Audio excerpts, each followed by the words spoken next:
Hello class, have you heard of a dish that has been around since medieval times till present? If you have been searching for a dish full of culture and is the most delicious food you will ever try, let me tell you a little bit about this fantastic tasting Korean side dish, which has been around for centuries, has evolved over time, and is a different cultural dish that I think you must try.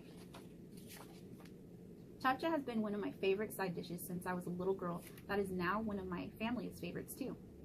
Furthermore, japchea is also a very popular meal, side dish served cold or hot for celebration or potlucks. I personally have been to 9 different restaurants that have cooked japchea authentically, but for some reason none have compared to my grandma's and my father's recipe that has been around for 3 generations. Today I will address japchea's origin, some benefits of eating glass noodles, and explain a brief overview of steps needed to make japcheas with ingredients used. First, I'd like to discuss the origin of japchea, which is a Korean glass noodle stir-fry that has a slippery, chewy texture, and its meaning in Korean is mixed vegetables. Japchea was first made in the 17th century when king and queens ruled in the Korean peninsula. However, back in the day, japchea was made without noodles and was just shredded vegetables and mushrooms. This dish was first served to a king in Korea and put together by a servant of the king. The king liked the dish so much that the servant was then promoted to treasurer of secretary. Ever since the 20th century, glass noodles were added and is now a primary ingredient still today. Japchea glass noodles are made from sweet potato starch. Some of the benefits are it is a low-calorie alternative rice and yellow noodles and relate to those who are gluten-free, according to an article from website titled Korean Noodles by Bain Marie. Because the glass noodles are low in fiber, nutrition, and protein, is why meat and vegetables can be added to provide the body with nutrients needed to make it a more balanced meal or a side dish, according to website Food First. I got this recipe from Pinterest because the last time I made this was as a little girl with my father who died when I was 10. I will never forget making it, and it will always be a dish that is a part of me and that my family also enjoys.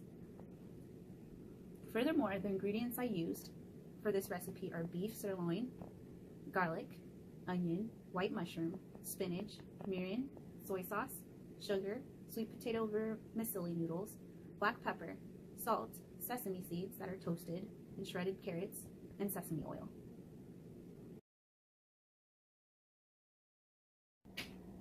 First, we marinate the beef for 10 minutes in the fridge and start cooking the beef. First, I add the olive oil.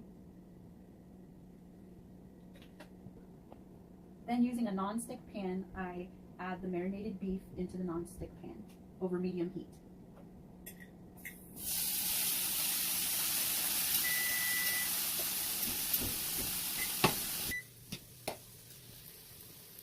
I love japchea.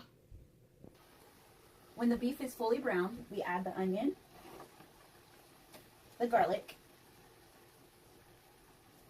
and the carrots. And also the mushrooms. And stir until the onions are translucent and the mushrooms are brown. And the spinach. Now that the spinach is wilted and the onions are translucent, we add the green onions and a pinch of salt.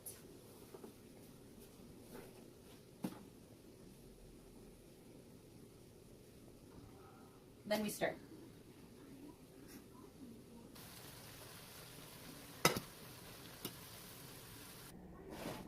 Now that everything's cooked, all of this gets transferred into a large bowl.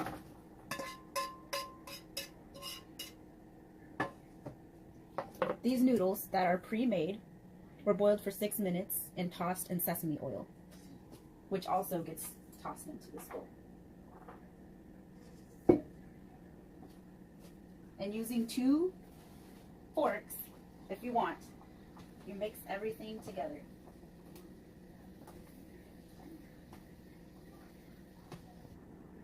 Now that everything is mixed, we put 2 tablespoons of Japanese toasted sesame oil, to taste ground black pepper, a cup of soy sauce, and 2 tablespoons of sugar.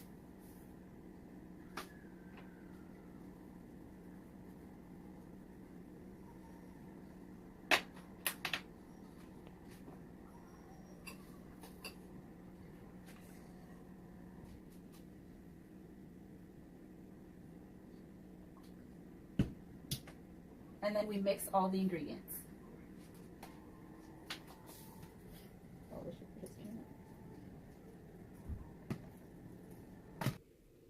Now that everything was mixed, this should be the finishing outcome of your meal for japchea. I hope you enjoyed and thank you. In conclusion, I hope you learned a lot about japchea's origin, some benefits of eating glass noodles, and pre-cooked ingredients needed with a brief demonstration on how to make japchea. I'm glad I got to show you a little bit about my culture and japchea. I recommend you try it if you haven't already, or tell your family and friends to try something new. Damsamnida, which means thank you in Korean, and thanks for watching.